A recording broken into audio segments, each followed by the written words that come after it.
Okay, I'm out driving right now. I'm just running an errand, running to the library. But I'm listening to a soundtrack that I put together for some inspiring music to help me think of scenes for the Red Ryder Revolution story, the sequel to the Red Ryder. And this is a part of my writing process.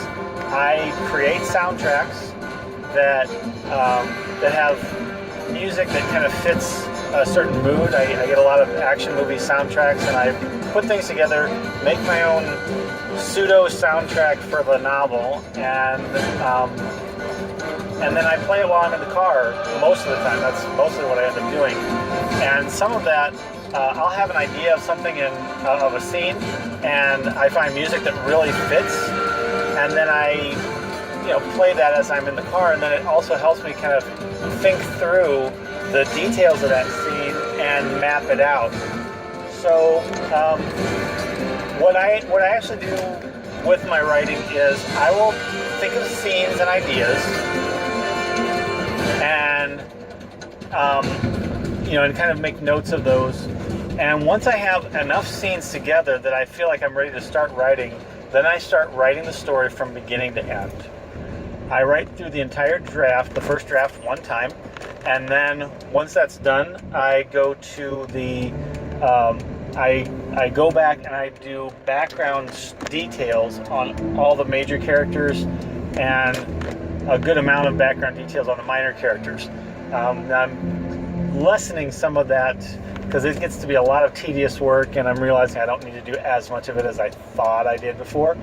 But it is very important for me to fill in those details and know what dates a couple got married, what date a close relative or friend might have died, or things like that. Because if I have a character whose birthday is on some day like July 4th in America, that is significant as a holiday. Or if I have a character whose birthday is September 1st and they marry someone whose father died on September 1st, that affects things of how they view that month. So all that just kind of comes together and has a meaning, and it helps me when I do the second draft, the final draft. It helps me to flesh everything out and make it a lot more real and believable. So that's what I do, and then that results in making the characters very real and concrete. And so when I do the second draft, that's intended to be my final draft, but then there's a final touch-up. It's what Stephen King calls a polish. This is from his thoughts of, you write 2 times, 2 writes or 2 drafts, and then a polish, and then you're done, and you just move on to the next project.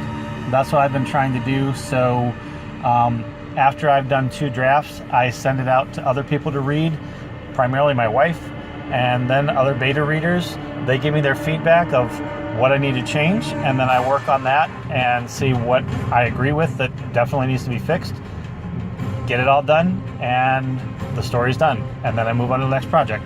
So that's how I write. How do you write? What are some similar things you do, and what are some things you do that are totally different? Post your comments and let me know.